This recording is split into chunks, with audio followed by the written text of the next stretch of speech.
خليلا تيارا كتالي رميا غرغراتي ومتنا غرغراترا وتماجرو جيمسني قبل على فتن كتالي الهواسا غرغرا همان كتالي الهواسا غرغرا مغالطا امبو روبي اوداي ششمن في بوليهرا رميا ميدان تركي بياد ساني كنن كوتشا سينا كيستو متر مرترا وتمين بيك نترا وتماجرا جدن خليلا تيارا را وتماجرو مغالطا ولا كافي بك ومن تهد ما تتاون كماتي غدا غيسسو ايراني غوتشا يكا ورانتو متر مرت بلجنس ابي احمد را وتماجرا جدن جروم ummanni oromoo gochaa kana balaaleffachuu fi tarkaanfiiwwan gara jabinaa raawwatamaa jiran dhaabsisuuf tokkummaan dhaabbachuu akka qabus dhaamanii jiru.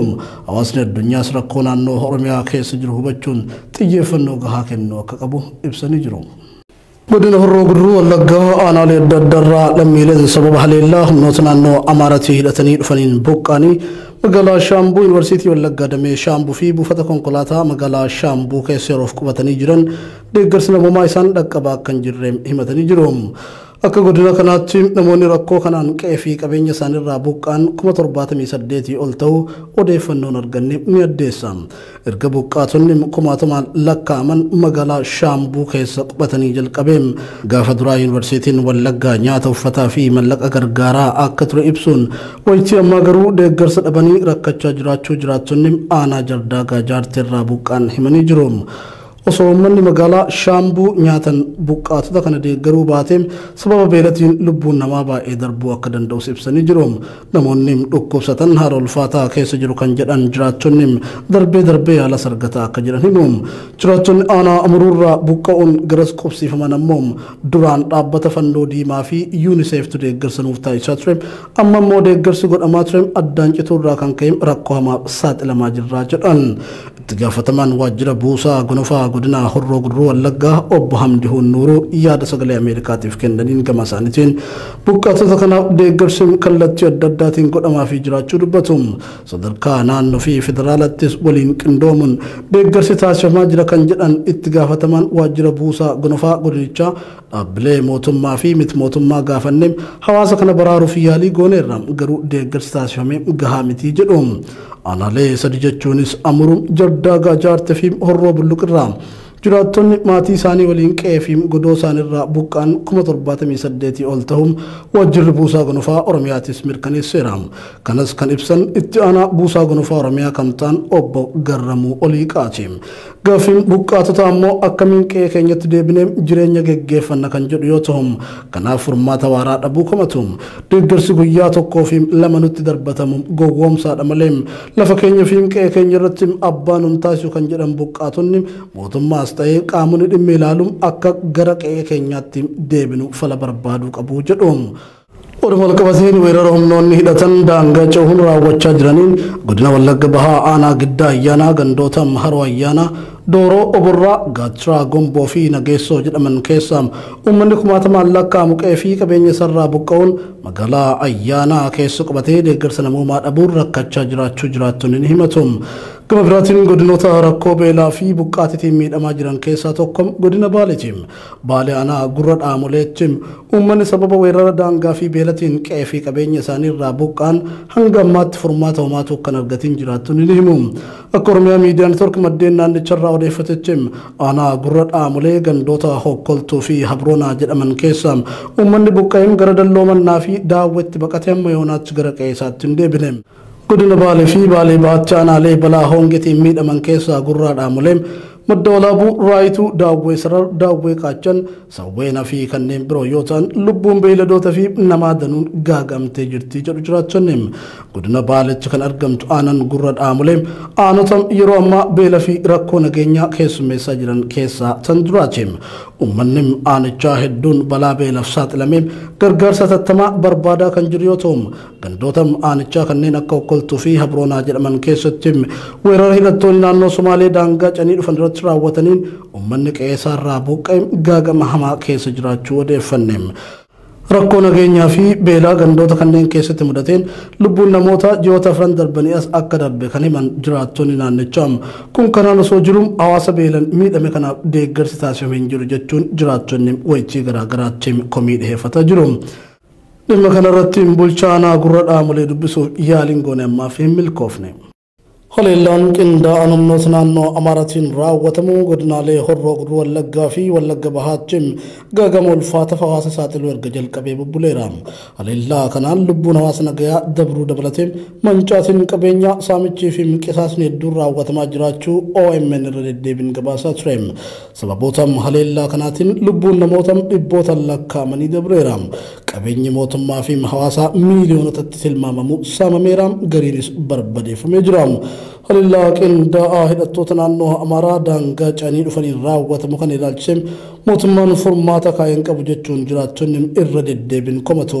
Hawaasni aanaa Amuruu, Kiiramuu, Abee Dongoroo fi Jardaagaa Jaartee boo'aa rakkoo isaanii himatu.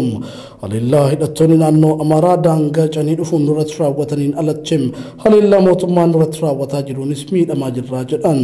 Misoomawwan bu'uuraa ibsaan neetwoorkii fi barnootni daandii gabaa fi buufataaleen fayyaa godinichatti erga guututti addaan citanii ji'oonni darbuutu himame. Yaala ga'aa, buufata fayyaa yookaan qoricha ga'aa, daandii ga'aa, mana baaburaa, ibsaa, neetwoorkii wantoonni dhala namaaf barbaachisan innumti jirullee of gochuudhaaf bishaan irraa kaasee wantoonni dhala namaaf barbaachisan hundi isaanii dhibuurraan kan ka'e lubbuun nama keenyaa darbaa jira. Guyyaadhaa guyyaatti kan finxaalayyiin dhumaa jiran, kan finxaalayyiin ajjeefamaa jiran irraan alatti nyaata dhabee uummanni keenya dhumaa jira taatee ammaa kanatti. Sababa daandiin hin jirreef qorichoota fi meeshaaleen eegumsa fayyaa gara aanotaatti fudhachuun akka ulfaate kan himan maddeen. Kan duraan ture hedduun ammoo waan saamameef yaalamtoonni hedduun dhibeewwan salphootiin lubbuun darbaa jiru jedhu. Jiraatan magaalaa Agamsaa Oromiyaa miidiyaa neetwoorkiif yaada kenne akka jedhutti buufatni fayyaa aanaa Amuruu yaalamtoota simachuun alam tajaajilee fayyisee baasuu dhaabeera. Tibba kana qofa haadholiin da'umsaaf garas dhaqan 3 lubbuun darbanii jiru jedha. Dabarsitee harmee tokko buuqqoo kan jedhamtu da'umsa irratti kan isheen qoricha dhabuurraan kan ta'e kan isheen lubbuun darbite kun immoo maanni biyyee sabni keenya manni keenyi jirutti yaala gahaa dhabuurraan kan ta'e lubbuun isaa harmootti da'umsa irratti dhumaa jiru. Hawaasni sababa haleellaa hidhattoota naannoo Amaaraa daangaa canii dhufan kanaatiin qe'ee qabeenya isaaniirraa buqqaan hedduun rakkoo keessatti kufanii jiraachuu dabalatee gargaarsa addaa argachuu dhabuudhaan miidhaa keessatti kufanii jiru jedhu jiraattonni. Uummanni Oromoo bal'aan sagalee akka isaaniif ta'u gaafatanii namoo kallattii isaaf danda'ameen gargaarsa nuufaa taasisuu jedhanii jiru. Artisti Alii Birraa bara ijoollummaa isaarraa kaasee umrii isaa guutuu dhugaa, haqaa fi eenyummaa uummata Oromoof nama kutannoo fi murannoon qabsaawaa ture har'a du'aan of biraa dhabuun baay'ee nu gaddisiisaa jedhani artistoonni Oromoo OMN dubbise. Artisti Alii Birraa jecha tokkoo fi lamaan ibsuun akkaan ulfaataadha kan jedhe artisti Abbabaa Dhugaasaa inni qabsaa'aa mirga dhala namaati, barsiisaadha. Beekaadha, hayyuudha, artistiidha, doktora. Aliin nama hojiin isaa uummata Oromoo fi Itiyoophiyaa bira dabre urjii Afrikaa isa taasifteedha jedha. Uummanni Oromoos ta'e artistoonni sabichaa du'uu isaatiif boo'ee cal'isuu qofa osoo hin taane waan inni jalqabee osoo galmaan hin gahin biraa boqate galmaan gahuutu nurra jiraata. Akkaataa sanaan lubbuun isaallee nagayaan boqattii jedha. Anis maqaan koo Abbabaa Dhugaasaan jedhama. Guyyaa har'aa egaa uummata Oromoo hundaaf iyyuu guyyaa gaddaati. Artistii keenya beekamaa fi jaalatamaa kabajamaa of bira dhabnee jirra. Maarree uummanni Oromoo artistii kanaaf boo'u qofa osoo hin taane waan inni jalqabee osoo galmaan hin gahin biraa boqotetu jira. Kanammoo tokko taanee amantiin otoo waliin qoodiin, kutaan otoo waliin qoodiin galmaan haa geenyuun jedha. Isaanis boo'u osoo hin taane kan lubbuu isaa boqochiiftu isa kana. Artisti Alii Birraa anaaf fakkeenya goota kootii akkasuma uummata Oromoo maraaf goota. Bara uummanni Oromoo dukkana keessa ture aarsaa kaffalee ifatti baase nu artistoonnii fi uummanni Oromoo xurree isaan nuuf saraaran irra deemaa as geenyee kan jedhe ammoo artistii Abdii Sheebakrii yookaan Abdii Koomiyaati. Akkaan jechaan isattiin ibsuun qabu Alii Birraan anaaf goota kooti. Alii Birraan anaaf qaroo kooti. Alii Birraan akka sadarkaa Afrikaatti afaan Oromoo kana ol kaase.